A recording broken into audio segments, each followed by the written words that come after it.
McMullen and McDonald. Your Mac and Mac guys here on Birds 365. Coming up next hour, Jeff Mosher from InsideTheBirds.com is going to hop on with us. We thank Rob Kustner for coming on with us from NBC 10. One of the things I brought up with Rob, and I want to dive even further with you, Johnny Mac, is the Eagles play calling. Some people are just flat out killing Brian Johnson if they're going to call for Matt Patricia's head and Sean Dye and Nick Sirianni's head. Well, of course, Brian Johnson's going right along with him. That people are questioning whether he was the right choice. Was he the choice just because he's got a relationship with Jalen? And or is this just Nick Sirianni's offense? Because Nick is taking the blame, at least verbally, saying, listen, don't be getting on a play call. Get on me. This is my offense. It's all about me. It's my offense, which he's dying on his sword, which I think is admirable. Might not help him keep his job, but it's admirable. And here's what I think nobody talks about, that so many of the Eagle plays are decisions made in the split second by their still very young and wet behind the ears quarterback. That I think you brought him up a couple of shows ago, last week maybe it was, that Peyton Manning was a kind of guy who would just basically call the game himself. Yeah, he never had the title, but the offensive coordinator of a lot of those Peyton Manning teams was Peyton Manning. That you lay out all these plays, design all these plays, and then Peyton's going to decide what the hell you're going to run in the moment. The whole conservative nature of that last drive. Do you really think Nick Sirianni in the moment has the time to change the play? The Brian Johnson calls the play, and the Knicks are going to go, whoa, no, here's what we're running. The clock is ticking. They're on the clock. The play clock is ticking. He's 40 not seconds. changing that. Yeah, 40 seconds. In 40 seconds.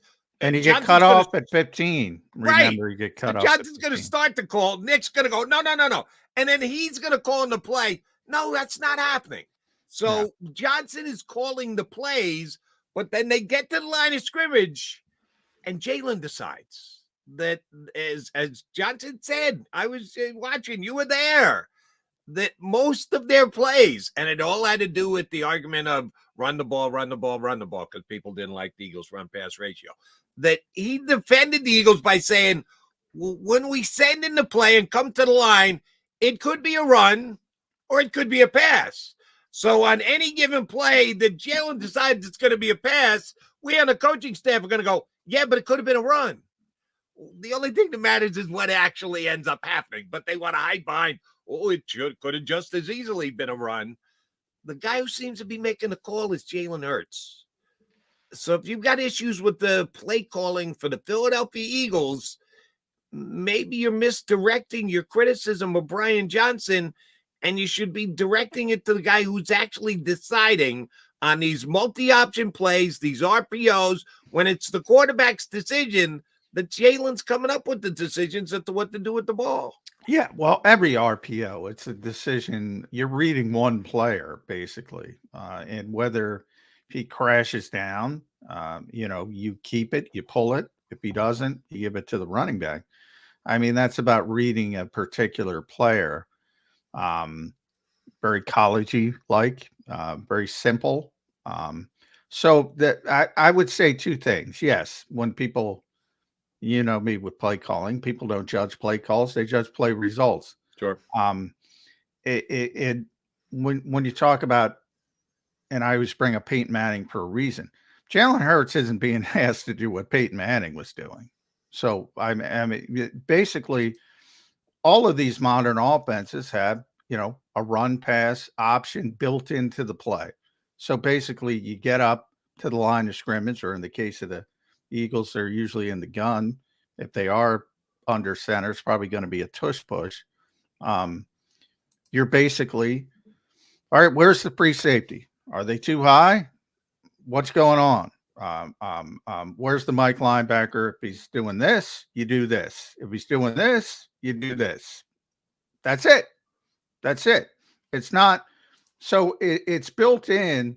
That's number one. The second part would be on the play calling itself and the 40-second clock. And that stuff, and Nick has emphasized this week after week for years. And he says it doesn't matter if it's Shane Steichen, Brian Johnson, or somebody in the future.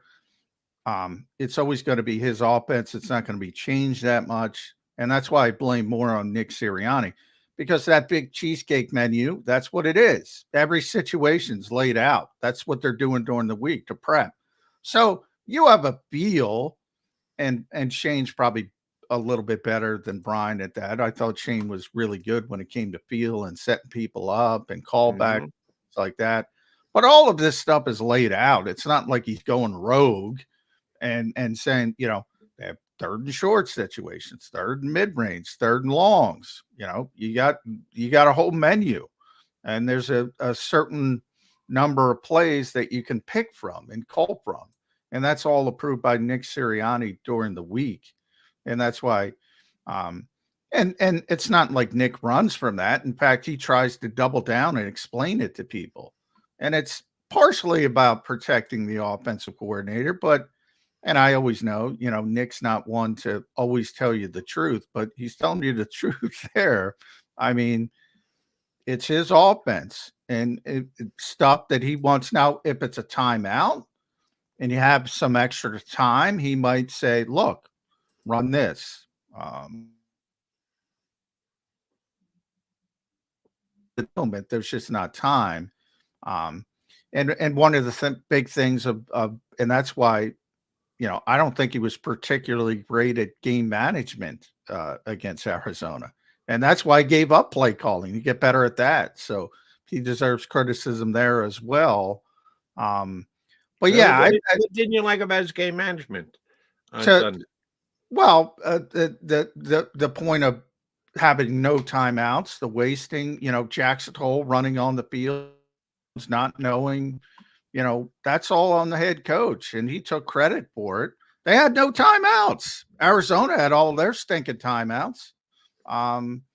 So there were some issues there. There were some issues with guys getting on the field. All these moving parts, by the way, on defense. We'll get back to the defense.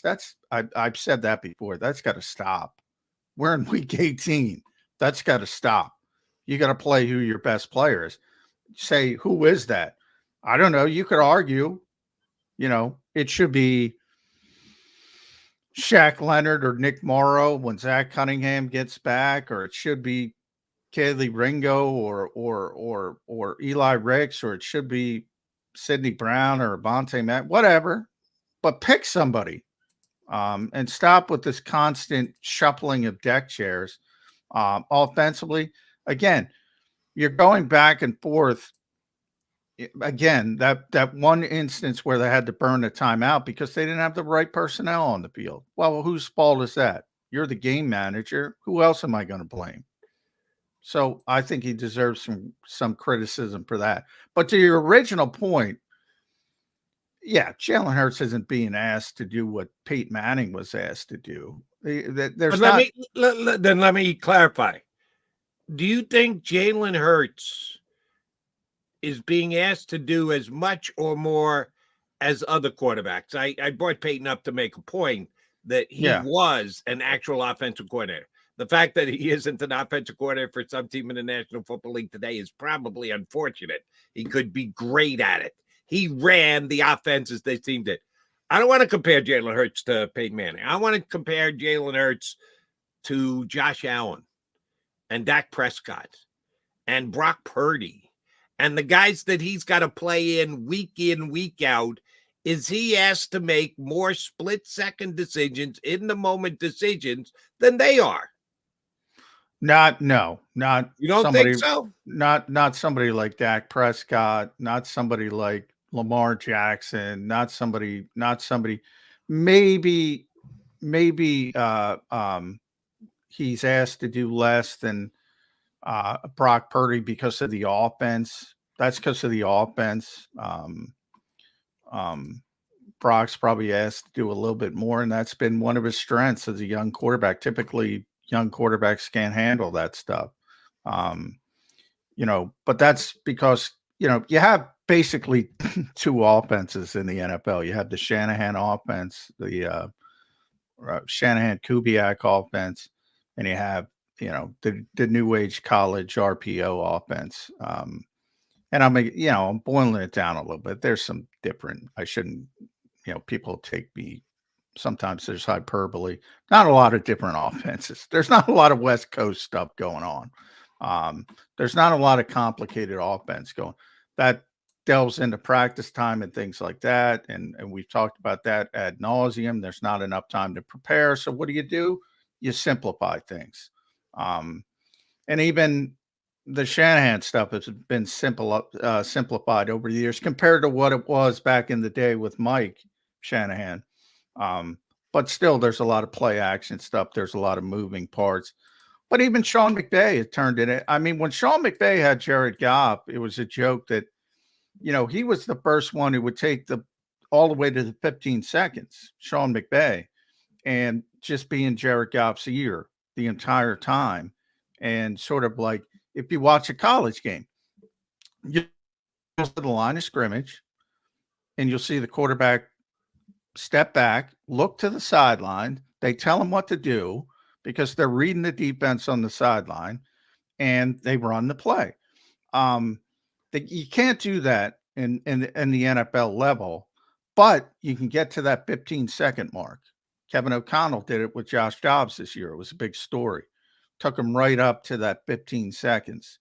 I don't know if that's a good thing. I would argue it's a bad thing. You go back to the days of, the legendary days where quarterbacks were with the team for a decade, the Bradshaws, the Staubachs, the Kenny Stablers, the Tarkentons, all those guys, they called the whole game at the line of scrimmage, the whole stinking game, the whole game.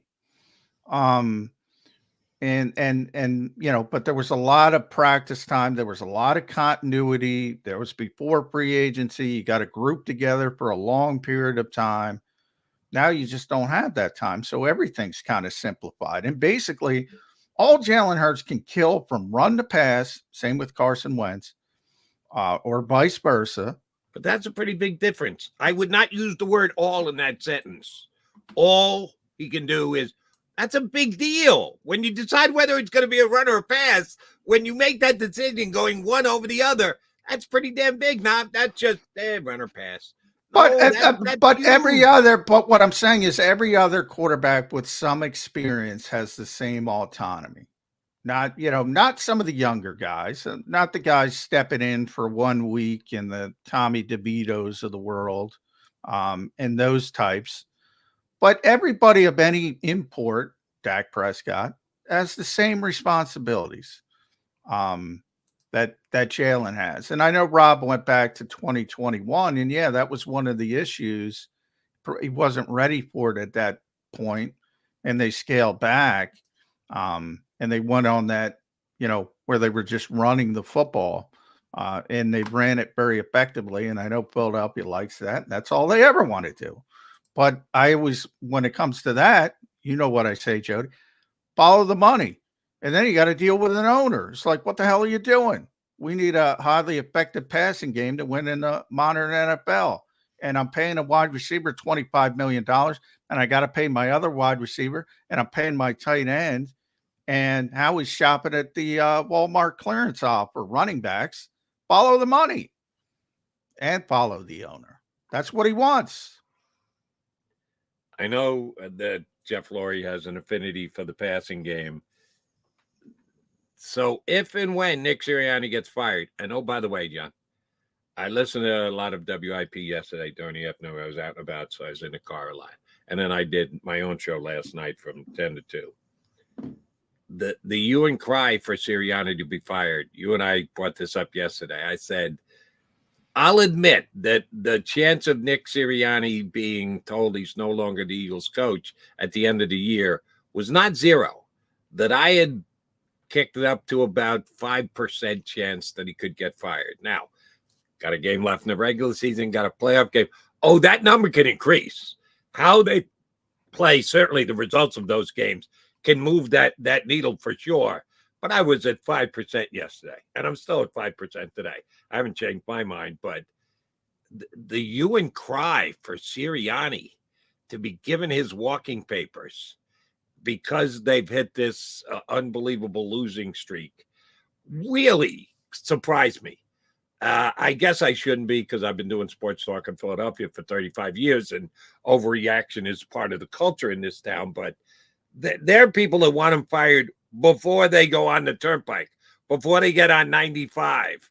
Turn the play calling over to Jeffrey. Let Jeffrey go in, put a headset on. Let him call the plays. Just get Sirianni off that sideline on side. Well, and you've been doing it a long time too. We do realize that Nick Sirianni's made the playoffs 3 years and 3 years, right? It's amazing, Jody. He's been the coach 3 years, and they are going to the playoffs for their third straight season. The immediate the way that people can narrow focus to only the thing that happened last, which was a choke job against the Arizona Cardinals. Does everything Sirianni did to that point just get wiped away? Evidently. I mean, I'm amazed. I shouldn't. I should have learned from Doug Peterson. I thought, I joked. I thought he'd have a lifetime dispensation card for finally getting this team a Super Bowl championship. Nick Sirianni, went 14-1 with Jalen Hurts as a starting quarterback last season, 10-1 this season before the hiccup here. This organization has never done that before. They've been around since 1933. They've never had a stretch of that level of success. Put any context you want on it. Never. Zero. Never happened before. It's like it never existed. Got to give him a little bit of rope. I think it's fine to criticize him. I think that I have kind of two scales when it comes to firing Nick Sirianni, and I'm with you. It was at 0%, obviously at 10-1. Now I can't say it's at 0%. However, I think the small percentage, whether it's 10%, wherever you want to go, has to do with how Nick handles the instructions from those above him. In other words, if he balks at Jeffrey and Howie saying, hey, we're going to gut this whole defensive coaching staff. And I don't know if they're going to do that, but I could certainly see them doing that. And we're going to hire this guy, and you better be okay with it.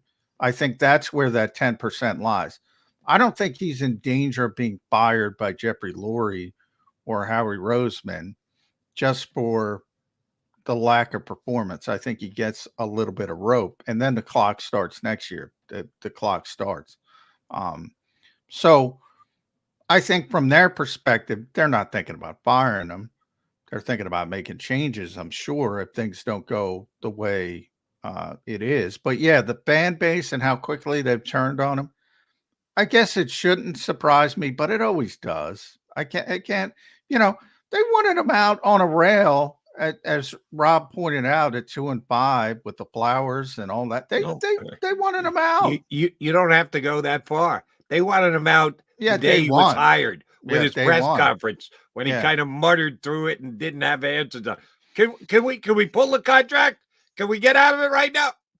Can we get somebody else? So yeah, they're always ready to fire coaches. Yeah, which I shouldn't. That's I'm always surprised by it. I guess I shouldn't be, because it especially longer term fans who've been through the ringer, and know that, hey, 14-1 and 10-1 isn't normal.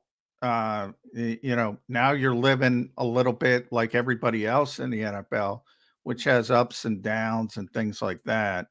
I shouldn't be surprised, but I am surprised. Yes, I am surprised how many fans want him fired. Let me run this by you, because this really did. Talk about being surprised.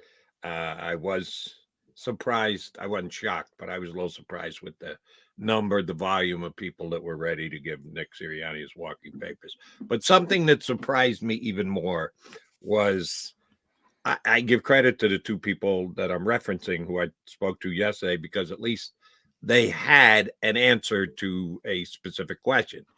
Like I said, I started doing sports talk 35 years ago, and I've been holding people to this. When it gets to a fevered pitch, I certainly put this and as a qualifier. If you're going to ask for somebody's job, you're going to fire somebody, you're going to tell them you're not good enough for what you do, leave. Okay, that's on you, John Q. Public. But then tell me, what do you do from there? If you're going to Yeah, tell Howie Roseman, Jeff Lurie, yeah, you need to get rid of this guy, then who are you suggesting they replace him with?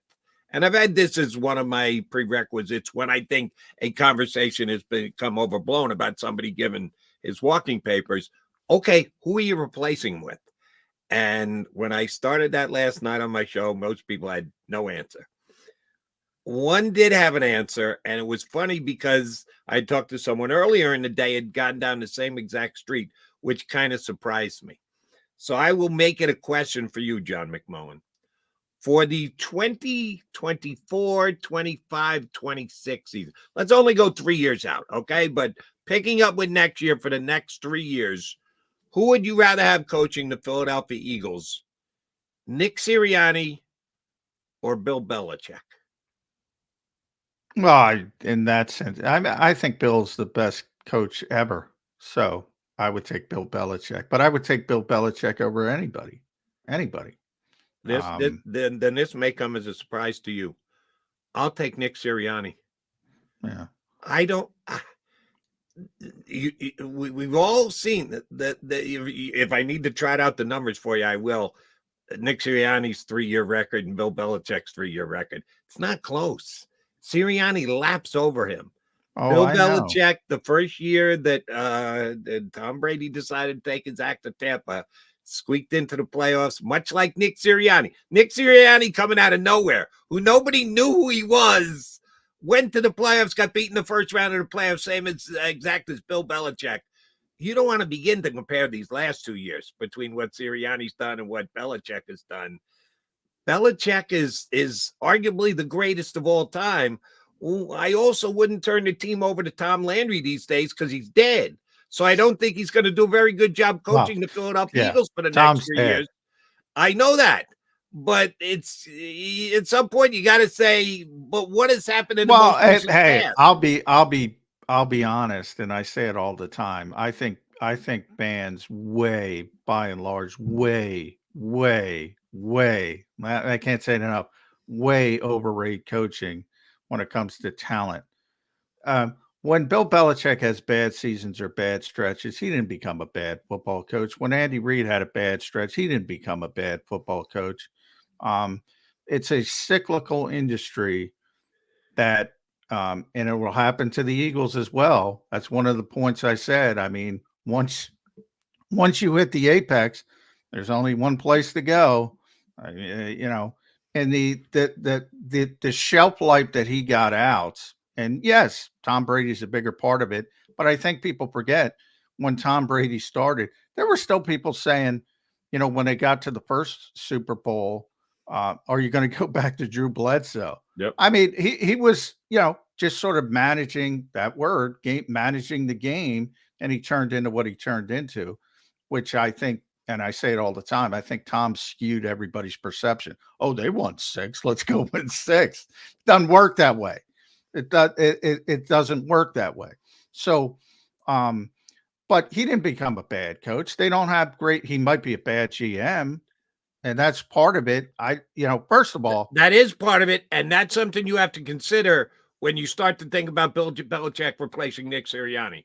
Which again, he ain't coming then because Jeff's not getting rid of Howie. So he's not coming. And that's one of the things. He did it once before.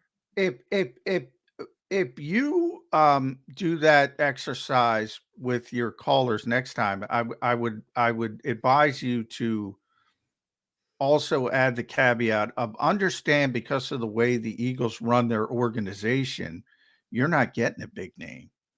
You're not getting anybody with power. You're not getting anybody who can say, I want personnel power. I want this. I want that. Because the Eagles don't want that. They don't want that. They want the first-time head coach. They want the guy who's going to stay in line. So understand, you're not getting whoever you think. Take Bill out of it. Whoever you think is great, even Ben Johnson. If you think Ben Johnson's a great coach, you ain't getting Ben Johnson, because Ben Johnson's going to have other suitors giving him autonomy and more and more and more, because he's going to be the Mugatu candidate. I always say Mugatu. If you're a Ben Stiller fan, you'll get that. That's a Zoolander reference. Mugatu would say he's so hot. He's the hot candidate. You go back to Adam Gase. The Eagles wanted to hire Adam Gase. Adam Gase, people laugh at it now. You know, Jody was the hot candidate. Yeah. The first time. The guy everybody wanted. He came to Philadelphia. The Eagles wanted him. He said, I want this. I want that. And they told him to go kick rocks, and he ended up in Miami because they were just coming off Chip Kelly, and they didn't want to give personnel power to a first-time head coach at the time. And luckily for them, and then they ended up with Doug Peterson. Doug Peterson was like at least their third choice, maybe their fourth choice. And this time with Nick Sirianni, they don't want a big time guy who's going to come in and say, I need this, I need that, I want this, I want that. They want somebody who's going to sit and take orders and go along to get along. And ultimately, that's going to end. It ended with Doug Peterson. It's going to end with Nick Sirianni. And that's when Nick Sirianni's shelf life will end in Philadelphia. When is that coming? Might come this offseason. Could. All right. But let me, and just know full well I'm playing devil's advocate because I was arguing the same side as you last night. But my caller did at least one smart thing in making his argument for Belichick. We all know that Jeffrey would have preferred to buy the New England Patriots. That's his team. That's where he grew up. That's where his home was. But the New England Patriots were not for sale. So let me do the next best thing, buy a National Football League team. And he's been here for decades now in Philadelphia. I'm not questioning Jeffrey's commitment to either the team or the town. He's proven himself over. But his first love was the Patriots. That's Bill Belichick we're talking about. That's the Patriots head coach. That's the guy who's won 6 Super Bowls in New England. Is there at least a chance that they would go, not they, would be Jeff just all by himself, because you're not going to consult Howie on this one, that he says, but I can take Bill Belichick from the New England Patriots, and I can get Bill Belichick to get the all-time most wins in the history of the National Football League for a coach, and he can do it on the Philadelphia Eagles sidelines. Can I compromise my own desires to be dictating things in my organization and turn it over to the greatest of all time? Is there at least not an argument to be made about that? No. Okay. I mean, hey, remember, whomever gets Bill Belichick, the Patriots are probably going to be smart enough to trade him, not fire him. So you're going to be talking about significant draft capital as well. You'll have to give up. Now, if Bill wanted to come in and just coach, would he want to do that? Jeffrey believes his greatest mistake was, doing what he did to Howie. And he's right. That was his great. People talk about the gold standard or bullshit things he said, and he said a bunch of bullshit things over the years. Who cares? People say stupid stuff all the time. Hold on. I got to jump in with a point. Does Howie have a contract for life? You said you thought Doug Peterson got one after he won the Super Bowl. No, not for life. The same? Not for life, because Jeffrey's 70, 71 years old. I don't know what Julian won. Will he be bestowing his feelings about Howie on his predecessor? Expect his predecessor, Julian, to hold up his end of the bargain. I'm sure he has expressed that to Julian, but Jeffrey's 72. I just checked. He's 72 years old. Now, hopefully he's around for a very long time. But if Julian takes over, when he takes over, I have no idea what he likes, what he wants. could be completely different. Doesn't matter what Jeffrey tells them. You've seen kids take over other organizations, other sports. Sometimes they want to rebel, whatever. They want to go in a different direction. Everybody's their own person. Jeffrey Lurie's not getting rid of Howie Roseman. Could somebody else get rid of Howie Roseman? Sure. And the only other person, not lifetime, but if we extend Jeffrey's shelf life as owner of the Eagles to 82, Howie's guaranteed to be the general manager for the next 10 years. I believe so. Yeah. Now, if you go, if you're going 1-16, I mean, everything's reevaluated. But he's very safe, is how I would describe it. Mm-hmm. And oh, by the way, he's another guy who I think maybe it's just because I couldn't believe the level of Sirianni must go conversation elevated as quickly as it did. You want to know something? We'll turn around and make it a question to you. Right here, right now, knowing that it can change again with how the last two games go, whatever. From the day after the Eagles came back and had to realize they weren't going to have a parade and how he had to turn the page and get back to work, what kind of grade do you give Howie Roseman for the roster that he's put together here on January 2nd, from the day after the Super Bowl ended to today? What kind of grade would you give Howie? B. I would say. I still think he did a good job under the circumstances. What are the circumstances? Where he was from a cap standpoint, understanding he had to give up some good players. He knew that was always going to happen. But isn't that your job every year? It is. And Howie's been in a position for as many years as he has. So their cap situation was Howie's situation. He negotiated, worked his way. Sure, but there's windows. You're different when there's a window to win than you are when there isn't a window to win. And he handles those windows in and out as he did at the end of the Peterson era when the window wasn't open. Have a different philosophy than when the window's open. I think he handles that kind of thing better than anybody else. And part of that is just experience. Nobody else gets the experience because they all get fired. I say it all the time. That's one of the luxuries of Howie Roseman. Howie wasn't a great GM when he was a young GM. He learned. He learned through mistakes. And now he's a great GM. But even that, I've been saying it for years. You know that, Jody. He's a top 5 GM in the NFL. And people used to kill me for it. And now that everybody's saying he can't make a mistake. Oh, he makes mistakes all the time. Where's all this bullshit? Me with this Fangio stuff. You know where it's coming from. Let's be honest. You know where it's coming from. Get over it. Turn the page. The timing didn't work out.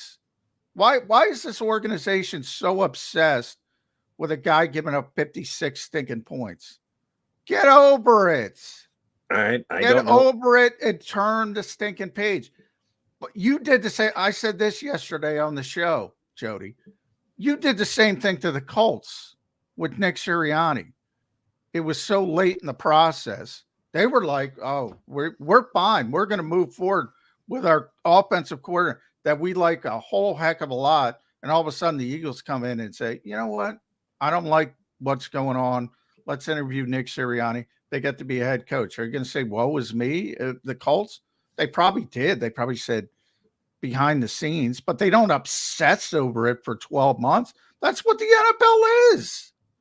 You lose guys if you're successful. Nobody knows that better than Howie because he's lost so many front office people as well. And this constant wringing of the hands. Oh, if only we had this, if only we had this. You'd still stink on defense because you don't have the personnel. Yeah, and see, that's on Howie.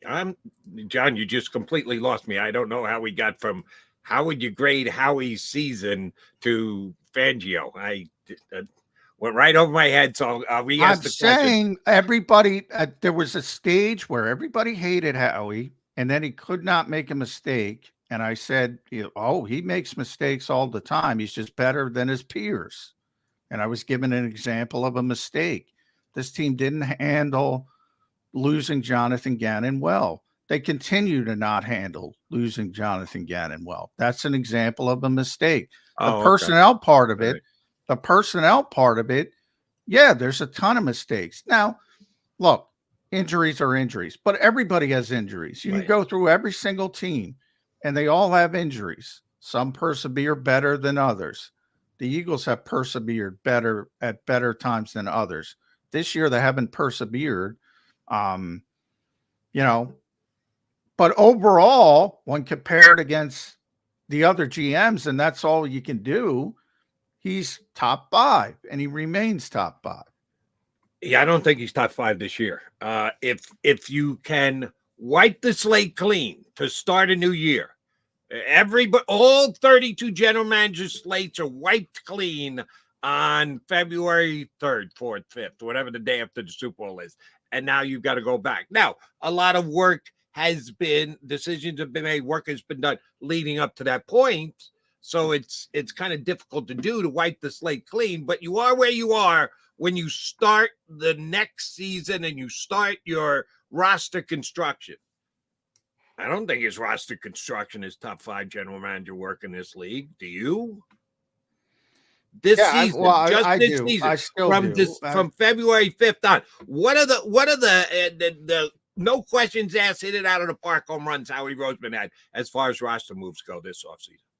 Well, I thought he did a tremendous job manipulating to get Jalen Carter, number one. I mean, just because he's hit a bit of a rookie wall, that doesn't change my thought process on him long term. I think as a whole, I think the draft has some valuable pieces, potential developmental pieces. You know, people are so quick to write off players. Even look at Kaylee Ringo. Everybody's writing off Kaylee Ringo, and all of a sudden he finally gets on the field due to injury to Darius Slay, and he looks pretty good for a rookie. Didn't look good on Sunday. Well, for a rookie, have you seen some other rookie court? You could see the upside. Is what I'm trying to say. You know, is a 4th round pick supposed to step in and be Patrick Surtain? First round pick is, and then I get diddly squat out of Nolan Smith. Well, you'd like to get more in the short term. Are you going to give up Nolan Smith long term? Are you going to give up on him? I'm not. But it's not a trot around the bases homer. If we're talking about paying dividends, it hadn't happened for the Eagles in their draft this year. Yeah, well, I think as good as Carter is, he's dropped off precipitously here in the second half. Am I with you? Do I think he's going to be a dynamite player for the next 3, 4, 5 years? Yeah, I do. But he is. People handed him the Defensive Rookie of the Year award after 7 games in a 17-game season. Well, and that's, I can't control other people, but I think John McMullen was one of them. Well, you know me, I don't care about personal awards. I think he's the best. I still think he's the best defensive rookie in the NFL overall. Whether he wins the award or not, we'll see. That has more to do with team success. Good player on good team. Blah blah blah. They still have a top 5 roster as far as talent. So I don't know how you can say, he did a bad job when he had to sort of reshape things with the quarterback getting paid. And those are sort of costs of doing business in the NFL. I'm not buying that, John. The quarterback money hadn't kicked in yet. Now, I know you have to make decisions that are eventually going to factor in 2 years from now, but this offseason, Jalen's still on his first deal. They had the ability to upgrade the roster this year, and they haven't. The roster's gone backwards. Look, here's the thing. Everything's contextual in the NFL, which I always talk about. And people say, well, it's Howie's fault that they didn't have a lot of cap space, which in theory, yes, it's his fault because he's been running the team for years. But again, they're in a position. Show me a team with a crap load of cap space last year, the Chicago Bears. I'll show you a bad team. They're a bad, stinking team, and they're dumping people to get cap space to hopefully do something down the line. There's Sam Hinkie in it, which is not the level of they do it in the NBA, but they're starting to do it more in the NFL. So show me a team with all that cap space that can do and sign all Paul linebackers for $150 million or whatever they did, and I'll show you a bad football team. That's why they're in a position to do things like that. How he builds rosters correctly doesn't mean he gets every personnel thing. He values the right position. He may have gone too far at linebacker. I'm the first one that stands in line. I toggle back and forth depending on who I'm talking with. And the reason I do that is because you have two camps. You have the camp that says, oh, he never makes a mistake because they're happy with him and they're wrong. And then you have the camp because you lose 4 out of 5 games and say, oh, he's shit now. No, that ain't the case either. They still have a top 5 roster. They're going through some issues. They need to fix the issues. And there is plenty of problems with Howie Roseman, how they handle the coaching staff. I just said how they reacted to losing a coach. All of these issues, there's plenty of issues you can bring up. But when you compare him to his peers, he is better than the vast majority of NFL GMs in this league. Yeah, you and I see it slightly differently. I agree that there are two different views. There's the immediacy view, and then there's the big picture. Big picture, you can still make the argument Howie Roseman's the best general manager in the National Football League because of his body of work, because what he's done since he took that position, got it back. They ran Chip Kelly out of town. If you look at it from that view, he's good as anybody. He might be numero uno. You narrow focus in from the day after they lost the Super Bowl to today. Not great, Howie. Sorry, you did not top 1. He's not numero uno. I don't think he's top 5. Well, but I'll say this, why, and that's part of the problem with the league, Jody, because they fire young GMs because they look at it from a micro sense and not a macro sense. And I'm not calling for Howie's ouster. I'm just saying I think we should. If we're assessing blame with this team as we sit here today, and one of the reasons why they are in this morass and can't win a game is that Howie didn't do a good enough job with the roster. I'm a big Pittsburgh Steelers guy, and they got 3 coaches since I think 1968. 3 coaches since 1968. All 3 of them have won Super Bowl championships. They're the standard. They got 6, just like New England, the San Francisco. Oh yeah, New England's got 6. Brady's got 7. Yeah, he got Brady's got 7. Every single one of them. Mike Tomlin's never had a losing season. Continuity, and one of the reasons Howie, as I said, we got to get to Jeff Mosher. I see you there, Jeff. Sorry. One of the reasons Howie is better than everybody else is because he's been allowed to get better than everybody else. That's fair. I can't even speak to some of these Jeff because they don't get the opportunity. That's very true. The only thing I'm saying, and I'm not going for like people are going for Nick Sirianni's head on a pike. I am surely not doing that with Howie Roseman because his track record is what it is, and it's pretty damn good. I'm just saying, I think if we're going to run Sirianni out of town, we have to at least acknowledge that he wasn't given a full deck. This roster is better not deck than most people. And by the way, I'm not running Sirianni. I'm not firing Sirianni. I'm not running Sirianni. But he's still got a better deck than most coaches in this league. Still got a better deck. Well, and he's going to finish 11-5, or 12-5, which is not too shabby. It's only a couple of games off what he was last year. So if he's only going backwards 2 games, can you attribute those 2 games to the fact that now he didn't give as many bullets as his gun? I think you can. All right, he's McMullen. I'm McDonald. We are Mac and Mac Birds 365, and there he is. Jeff Mosher is ready to join us from Inside the Birds podcast and .com. He's up next here on Birds 365. Go to get